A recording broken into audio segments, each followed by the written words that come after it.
Bienvenue dans le podcast Un point c'est tout, l'émission qui permet de comprendre les violences conjugales et qui informe les personnes victimes et leur entourage.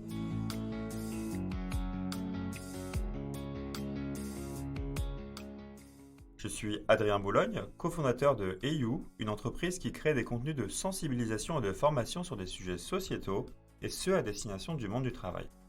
Justement, nous avons développé un dispositif d'information sur les violences conjugales, et c'est en parallèle de celui-ci que nous vous proposons ce podcast.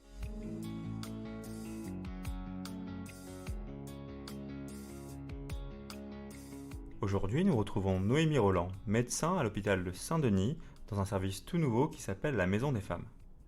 Bonjour Noémie, est-ce que vous pouvez nous parler un petit peu plus de ce service, de votre parcours plus généralement ? Bonjour, oui bien sûr, je suis médecin généraliste depuis une dizaine d'années et j'ai voulu me spécialiser du coup dans cette spécialité qui est la victimologie. Donc j'ai passé des diplômes à Lyon de victimologie, de réparation juridique du dommage corporel et j'ai consacré ensuite ces 10 ans de médecine générale au cours de mes différents emplois à la prise en charge des femmes victimes de violences ainsi que la prise en charge des violences faites aux enfants. J'ai travaillé en tant que médecin traitant, j'ai travaillé en tant qu'urgentiste et puis j'ai travaillé aussi à la protection maternelle et infantile et la protection de l'enfance, l'ASE. Et au cours de mon parcours, j'ai pu rencontrer de nombreuses victimes.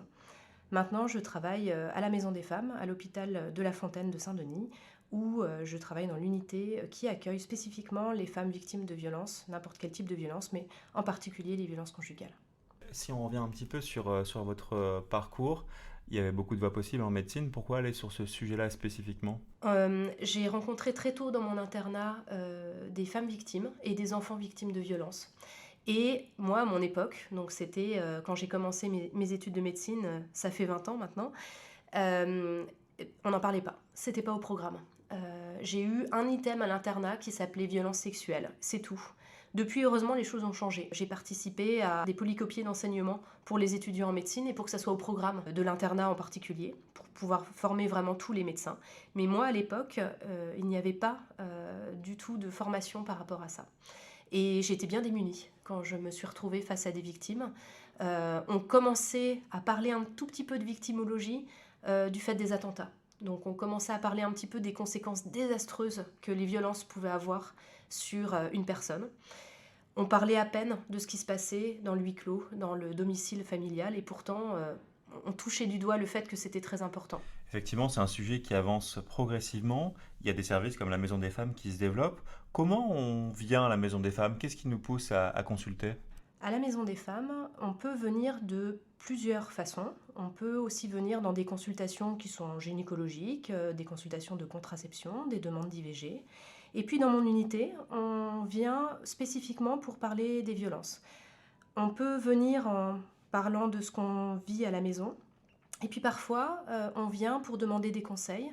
Parfois, on pose des questions sans parler spécifiquement de ce qui se passe. Parfois, on vient aussi dans ma consultation pour parler de certains symptômes et on se demande un petit peu si ça pouvait être en rapport aussi avec le stress qu'on peut avoir à la maison. Et c'est comme ça qu'on décortique tout ça. Mais il n'est pas rare que j'ai des patientes qui viennent pour des plaintes tout à fait diverses, surtout en médecine générale. Je vais avoir des troubles du sommeil, des douleurs, des maux de dos, des maux de tête. Et la minimisation éventuellement de ce qu'elles peuvent avoir à la maison. Et si je ne pose pas la question de ce qui se passe à la maison, de si elles sont en sécurité, si elles ne subissent pas des violences, je peux passer à côté du problème. Et même si je suis médecin spécialisé dans les violences, même si elles prennent rendez-vous avec moi, parfois c'est difficile de pouvoir parler encore de ce sujet-là. Il faut plusieurs consultations pour pouvoir débriefer de la situation. Donc, du coup, là, de l'observation médicale, il y a un gros travail de compréhension de la vie personnelle. Vous identifiez assez facilement qu'il y a une situation de violence conjugale ou, comme vous le disiez, il faut quand même pas mal d'échanges avant d'en arriver là ? Ça dépend vraiment de chaque situation. On a identifié des facteurs de risque ou des symptômes qui pouvaient nous faire penser qu'il y a des situations à risque de violence conjugale à la maison. Mais on ne fera jamais aussi bien qu'un dépistage systématique pour pouvoir savoir qu'il y a des violences conjugales à la maison. Alors il y a plusieurs façons de poser la question. Il faut savoir un petit peu avec quelles questions on est le plus à l'aise pour pouvoir les dépister. Moi, j'ai tendance à demander si elles ont déjà été victimes de violences, mais dans leur vie, c'est-à-dire dans leur enfance, dans leur travail, dans leur couple. Ou alors, je peux demander aussi si tout va bien à la maison, et puis je vais commencer à tirer le fil au fur et à mesure. Comment ça se passe avec votre mari quand vous vous disputez? Est-ce que parfois vous avez peur de votre mari? Et quand vous n'êtes pas d'accord, vous, comment ça se passe? Et c'est comme ça qu'on arrive à instaurer un dialogue et instaurer de la confiance pour pouvoir parler de ce qui se passe dans le cadre familial. D'accord. Si on vient un peu plus dans le détail des conséquences physiques et psychologiques, qu'est-ce qu'on observe dans la majorité des cas? Ce qu'on observe, c'est que les violences conjugales, elles ont un impact majeur sur l'ensemble de la santé des femmes. Leur santé physique, leur santé psychique, et puis aussi sur tout ce qui est social autour d'elles. Ça vient impacter leur vie professionnelle, leur vie familiale, leur vie amicale et leur vie sociale de façon large. L'OMS a défini les violences conjugales comme une forme de torture en termes de conséquences que ça a sur l'individu. C'est-à-dire que tous les moyens sont permis pour pouvoir installer une certaine emprise des violences de l'agresseur sur sa victime. Et la victime subit cette emprise et subit les différentes violences, quelles qu'elles soient, violences psychologiques, violences physiques, violences sexuelles, violences économiques. Et ceci a des répercussions en fait, sur l'ensemble de la vie de la personne.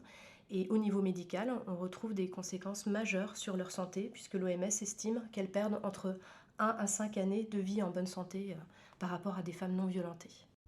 Oui, c'est énorme. On sait que la relation d'emprise est absolument essentielle pour comprendre ce mécanisme de domination. On distingue souvent le plan physique et le plan psychique. Est-ce que vous pouvez un peu plus creuser cette relation? En médecine générale, on a cette possibilité de pouvoir à la fois accéder à la santé psychique et à la fois accéder à la santé physique. Et on s'aperçoit que les deux sont assez intimement liés. Évidemment, il va y avoir des conséquences physiques sur la santé des femmes, des choses qui peuvent être plus ou moins visibles, avec des hématomes, avec des fractures, avec des handicaps même. Il n'est pas rare malheureusement qu'elles restent avec des séquelles, des handicaps à vie là-dessus. Vous avez un exemple de handicap? Oui, il peut y avoir des lésions, par exemple, au niveau de l'audition, suite à des coups, avec des blessures au niveau du tympan. On peut avoir des lésions au niveau des yeux, on peut avoir également des fractures mal consolidées, avec des boiteries qui peuvent résulter de ça. Une des conséquences physiques des violences conjugales, très importantes en médecine, c'est que les violences conjugales sont parfois responsables d'une aggravation d'une maladie chronique. C'est-à-dire qu'une victime peut souffrir par exemple d'un diabète, qui est considéré donc une maladie chronique avec un traitement chronique qu'il va falloir que je renouvelle comme traitement. Et du fait du stress subi à la maison, du fait que la victime peut-être n'a pas accès à ses médicaments, qu'elle n'a pas le droit d'aller à la pharmacie, qu'elle n'a pas accès à sa carte vitale, mais aussi parce qu'elle a d'autres choses à penser avec l'emprise et qu'elle vit aussi sous la tension permanente que lui fait vivre son agresseur, eh bien, elle ne pourra pas forcément suivre le traitement comme je le veux. Et je vais la voir en consultation, je vais m'apercevoir que sa maladie, telle que le diabète, empire, s'aggrave. Et si je ne pose pas la question de ce qui se passe réellement à la maison, je vais augmenter par exemple le traitement, je vais augmenter l'insuline, alors que c'est pas tant ça le problème, c'est de vraiment comprendre dans quel climat la patiente évolue. Et puis, il y a des conséquences effectivement sur la santé psychique, avec notamment les troubles du sommeil. Il y a des troubles bien sûr de dépression, d'anxiété, de stress, et ça peut aller malheureusement jusqu'à l'état de stress post-traumatique. Ces deux plans, la santé physique et la santé psychique, sont toujours complémentaires entre les deux. C'est-à-dire qu'une mauvaise santé physique va influer sur votre santé psychique et vice-versa. Et de toute façon, il est vraiment nécessaire de considérer la santé d'une personne comme un ensemble. Et c'est ce qui fait la beauté aussi de la médecine générale pour s'occuper des victimes de violences conjugales, c'est que du coup il n'y a pas de discrimination entre les deux et que ça va nous intéresser entre les deux, qu'on va soigner en fait à la fois le psychisme et le physique. Est-ce qu'il y a des effets psychosomatiques aux violences conjugales? Je m'explique, est-ce que finalement la dimension psychique peut avoir un impact sur la dimension physique? Oui, les violences conjugales sont considérées comme un psychotraumatisme, c'est-à-dire que vous pouvez être impacté de la même façon que quelqu'un qui est victime d'un attentat, qui est victime d'une agression dans la rue, qui est victime d'une catastrophe naturelle par exemple. Ce qu'on appelle le psychotraumatisme, c'est l'irruption finalement dans l'esprit de la sensation de mort, c'est-à-dire que vous vivez un effroi tel que vous êtes exposé à la mort tout d'un coup dans votre vie, ou exposé à la menace de mort, où ça peut avoir des conséquences très importantes en fait sur votre système qui régule vos émotions. Ça a été montré grâce finalement et malheureusement à cause des vétérans du Vietnam qui subissaient des troubles psychotraumatiques, des troubles post-traumatiques suite à ce qu'ils ont vécu en fait à la guerre du Vietnam, et on s'est aperçu qu'il y avait des lésions au niveau cérébral qui faisaient qu'ils avaient une dérégulation au niveau de leur émotion, une dérégulation des hormones de stress, une dérégulation au niveau de la mémoire. Ils étaient condamnés à subir une mémoire qu'on disait traumatique, avec des cauchemars, avec des reviviscences en fait de ce qu'ils ont vécu à la guerre du Vietnam. Les violences conjugales sont également des psychotraumatismes tels que des vétérans de guerre. C'est-à-dire que du coup, du fait de la menace en fait de votre conjoint, celui en lequel normalement vous devriez avoir toute confiance, en lequel vous devriez avoir des sentiments d'amour, de partage, de dialogue, quand il vous violente, eh bien c'est l'irruption de l'effroi dans votre esprit. Et cette dérégulation au niveau du système émotionnel, elle a des conséquences très importantes. Ces hormones de stress, quand elles sont assez élevées, vont avoir un impact au niveau de votre psychisme. Vous allez être anxieux en permanence, hyper vigilant, à sursauter au moindre bruit, avec des cauchemars, avec des troubles du sommeil, mais aussi des répercussions au niveau physique, avec des douleurs chroniques, avec des dérégulations, des dérèglements d'organes, qui peuvent avoir en fait des répercussions comme des douleurs thoraciques, des essoufflements, des douleurs dans les articulations. Tout ça, c'est souvent ce qu'on appelle des troubles psychosomatiques, c'est-à-dire qu'on est à la frontière entre ce qui est psychique et entre ce qui est somatique. On n'est pas dans une douleur thoracique qui est liée à un infarctus, par exemple, auquel on pourrait penser, mais qui est liée à des douleurs en fait qui sont chroniques et qui sont dues en fait à cette dérégulation des hormones de stress. Et moi, tout mon travail, en particulier en consultation, c'est de faire la part des choses entre ce qui est psychosomatique, pour lequel je vais avoir une approche, par exemple, psychocorporelle. Je vais m'aider également de la kiné, de l'ostéopathe qui travaille avec moi pour pouvoir avoir une approche corporelle. Et de ce qui est psychosomatique, mais de ce qui est également aussi organique. C'est-à-dire qu'une femme victime de violence conjugale, par exemple, elle peut tout à fait faire un infarctus en plus. Et ça, il ne faudra pas que je passe à côté non plus. Donc moi, mon but aussi, en tant que médecin, ça va être de faire la part des choses entre ces différents symptômes et de soulager toujours entre les deux, de toute façon. Ça semble, à vous entendre parler, un peu nouveau, en tout cas récent en médecine allopathique, que de faire ce lien-là. Est-ce qu'on est qu'au début finalement de la recherche sur ces sujets-ci? On touche du doigt quelque chose effectivement d'important. Les Américains, les Canadiens sont un petit peu plus en avance que nous là-dessus, toujours du fait de la guerre du Vietnam qui malheureusement a conduit à encore plus de suicides des vétérans que de morts réelles en fait pendant la guerre du Vietnam. Donc ils ont pris l'ampleur en fait de cette problématique. En France, il y a des recherches qui commencent à sortir de plus en plus. Et puis, du coup, il y a des initiatives comme la Maison des femmes qui se sont créées pour avoir une approche absolument globale de la vie de la femme, donc à la fois médicale, mais aussi paramédicale, sociale, avec des ateliers de groupe, avec des ateliers sportifs aussi, pour pouvoir faire cette reconnexion aussi entre le corps et l'esprit, avec des ateliers de respiration, de yoga, pour pouvoir aussi avoir une autre approche autour des symptômes. Et c'est vraiment cette coordination là qui est particulièrement intéressante en équipe pour aider une patiente à sortir de ses difficultés. Oui, justement, cette approche un peu générale, holistique, nous aide à penser l'impact des violences aussi sur l'environnement familial. Est-ce que vous travaillez en relation avec les enfants notamment? Oui, moi en tant que médecin généraliste, je reçois également les enfants. Et là, en France, depuis un peu plus d'une dizaine d'années, on commence à vraiment prendre à bras le corps le problème des enfants qui sont exposés aux violences conjugales. Et on estime maintenant en France que c'est une maltraitance à part entière de voir notamment sa mère qui est violentée. L'enfant, il peut assister de façon directe, il peut entendre, il peut voir en fait ce qui se passe. Il assiste également de façon indirecte aux violences conjugales. Ça a des répercussions sur sa vie, sur aussi son identification aux parents victimes et puis aux parents agresseurs. Et c'est des choses sur lesquelles il va avoir effectivement des séquelles. Et on prouve notamment maintenant de plus en plus, les études sortent sur l'impact que ça a sur sa santé future, même en tant qu'adulte. C'est-à-dire qu'être exposé à des violences conjugales quand on était petit a des conséquences sur la santé future des enfants.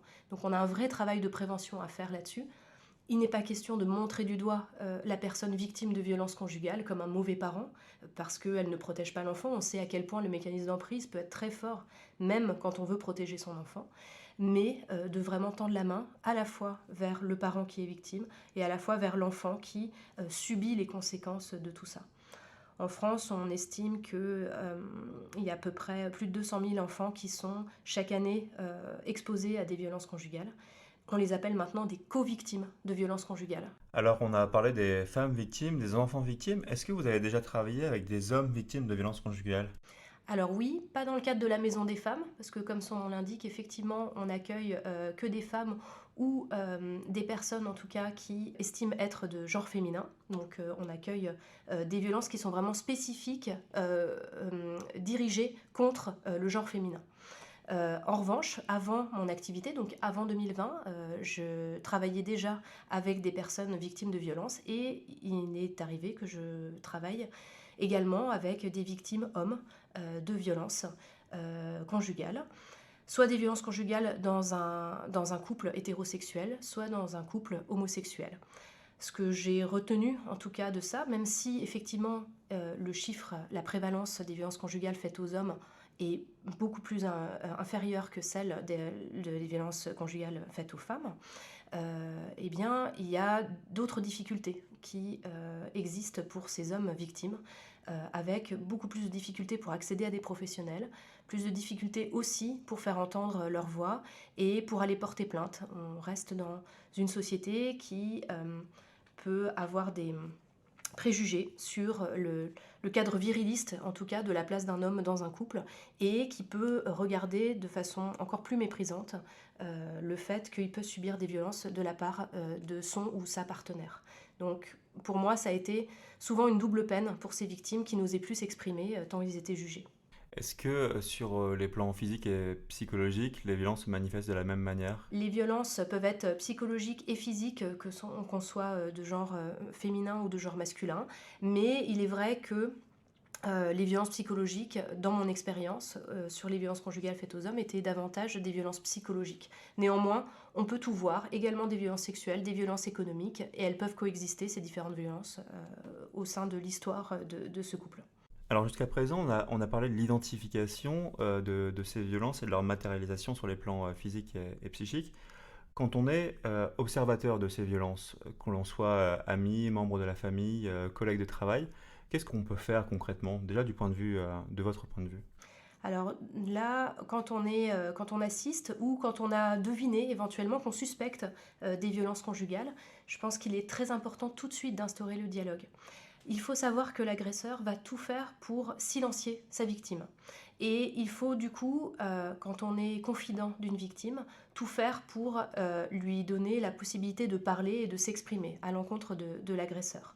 Donc il est important d'instaurer un climat de confiance, de tout de suite dire bah écoute, je te crois. Et ça, cette phrase, elle est vraiment libératrice et toutes les victimes nous le disent à chaque fois. La première personne qui dit je te crois, ça c'est quelque chose de vraiment très important.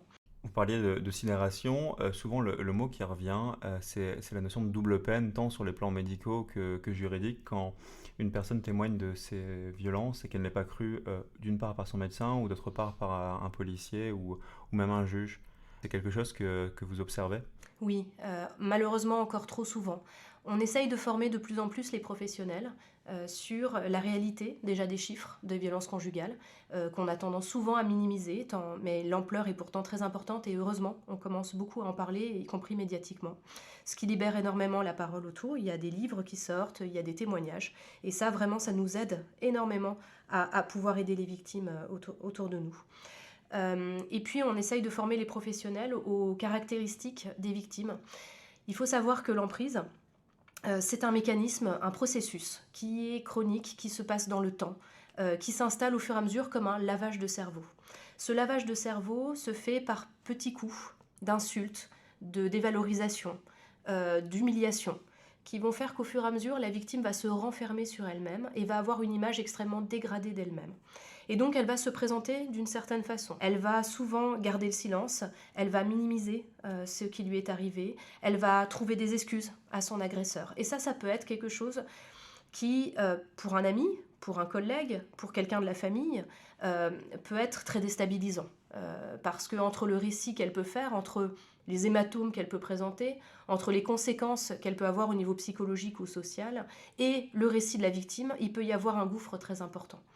Donc c'est pour ça que je disais tout à l'heure de laisser un espace de parole, de bien dire qu'on croit la victime, de la laisser prendre de la confiance en fait dans ce dialogue, parce que effectivement ça prend du temps. Le lavage de cerveau a mis du temps pour se mettre en place. Et il faut autant de temps pour pouvoir sortir de cette emprise-là. Clairement, et votre expérience professionnelle actuelle montre qu'il y a de plus en plus des services qui sont dédiés, formés et qui s'y connaissent sur ce sujet-là. Comment on fait quand on n'a pas une maison des femmes et qu'on est femme victime de violences conjugales pour aller faire identifier ces violences? Alors, quand on travaille en dehors, par exemple dans un cabinet médical ou quand on travaille dans un autre hôpital, tout finalement pourrait faire penser à des violences conjugales. Les femmes victimes de violences conjugales, elles consultent beaucoup plus que les femmes qui sont non victimes. Elles utilisent beaucoup plus de médicaments, et notamment des médicaments psychotropes, plus d'antalgiques également. Elles subissent plus d'infections, notamment des infections urinaires. Elles vont avoir beaucoup plus de problèmes gynécologiques. Donc c'est des patientes, les femmes victimes de violences vont être encore plus représentées dans nos salles d'attente que dans la population générale. Dans la population générale, on parle communément d'une femme sur 10 qui est victime de violences conjugales. Dans une salle d'attente d'un médecin généraliste, c'est plutôt 1 sur 4. Et puis aux urgences, c'est plutôt 1 sur 3 qui est victime de violences conjugales. En revanche, ce qui marche le mieux, c'est effectivement de poser des questions et d'être le plus à l'aise avec les questions qu'on peut utiliser. Et c'est important vraiment aussi de poser ces questions puisque les personnes finalement ne le prennent pas mal. Moi, en 10 ans d'exercice, j'ai une seule personne qui est sortie de mon cabinet en claquant la porte quand j'ai posé la question de ce qui se passait à la maison. Et puis finalement, elle est revenue un mois plus tard pour me parler des violences effectivement qu'elle subissait. Et on revient sur la notion de climat de confiance dont on parlait tout à l'heure. Exactement. Et c'est important aussi peut-être de laisser des indices là-dessus. En salle d'attente, on laisse des prospectus, on met une affiche sur les violences conjugales. On instaure un climat où on met pas trop d'attente, où on fait une confidentialité dans la salle de cabinet.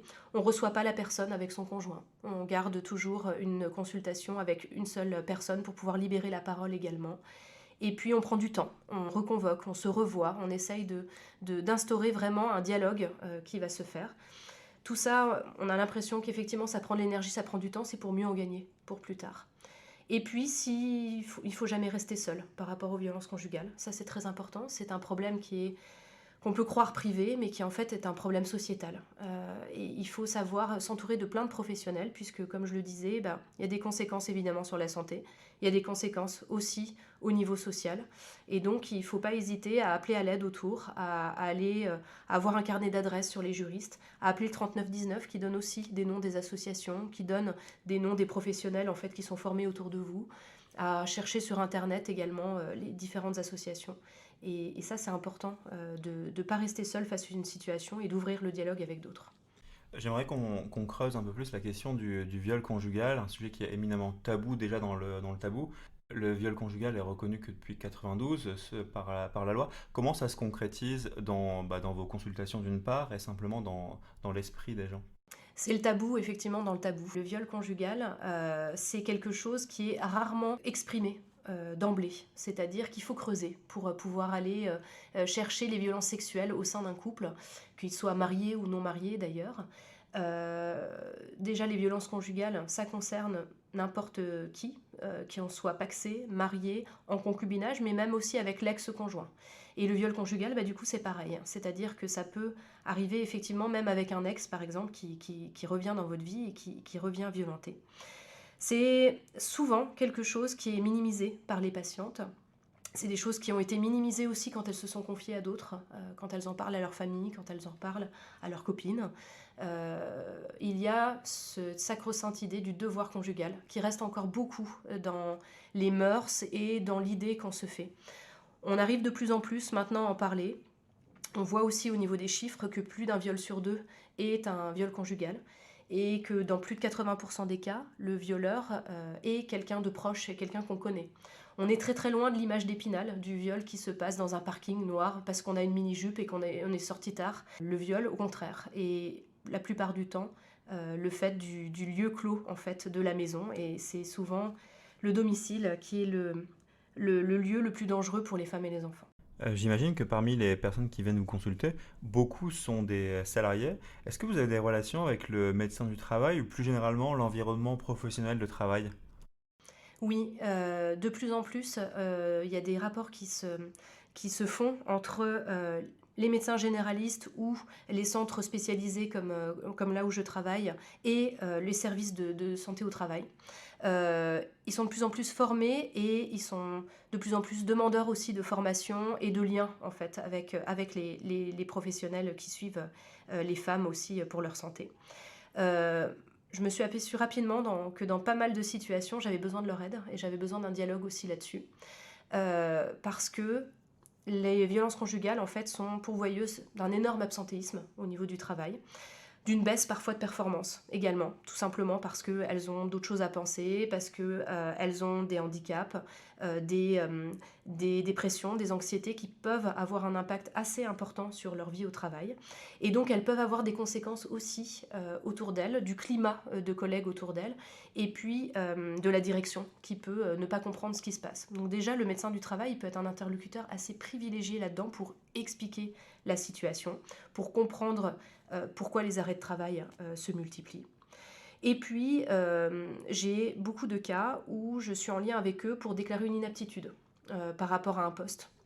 Ou voilà, pour pouvoir aider en fait une personne qui malheureusement est en souffrance en fait sur son poste du fait des violences conjugales et du fait d'autres facteurs qui peuvent entrer en jeu bien sûr là-dessus. Et là, c'est un interlocuteur aussi qui est assez privilégié là-dessus. Le dernier point, c'est que être victime de violences, malheureusement, est un facteur de risque de subir d'autres violences. Et il n'est absolument pas rare, moi, dans ma patientèle, que les femmes victimes de violences conjugales subissent également des violences au travail, du harcèlement au travail, du harcèlement sexuel, des violences et des viols qui peuvent arriver également sur le lieu du travail. Et ça, pour ça aussi, on a besoin d'un interlocuteur, on a besoin d'un professionnel de santé qui puisse comprendre en fait les enjeux autour de tout ça et qui puisse en fait nous aider à faire le médiateur aussi dans ces situations. Tout au long de cet échange, on a abordé beaucoup de dimensions dans l'accompagnement des personnes victimes de violences conjugales. Si vous deviez donner en tant que médecin un seul conseil à une personne qui est victime de violences conjugales, quel serait-il? Un seul conseil, c'est dur, mais je vais essayer de me restreindre à ça. Moi, mon conseil, c'est appelez-nous. Appelez-nous, vous n'êtes pas seul. Vous pensez que vous êtes seul parce que votre agresseur, il vous dit que vous êtes seul, que vous êtes nul, que vous servez à rien, que vous vous en sortirez jamais et qu'il n'y a que lui au monde. Et c'est pas vrai. C'est pas vrai. Appelez-nous parce que nous, on peut vous aider et on peut s'en sortir. Il vous faut de l'aide et c'est normal. Comme pour toute pathologie, on a besoin d'aide pour pouvoir trouver le traitement adapté, trouver des solutions en fait pour pouvoir avancer. Et quel que soit ce que vous voulez quitter votre agresseur ou pas, vous voulez porter plainte ou pas, de toute façon appelez-nous, ne restez pas seul face à cette situation-là, on peut vous aider. Merci beaucoup Noémie pour ces explications qui nous renseignent beaucoup sur le sujet. Je pense que le message est finalement clair, il faut consulter un médecin quand vous êtes victime de violences conjugales et n'hésitez pas à le conseiller si vous faites partie de l'entourage d'une personne victime, c'est essentiel.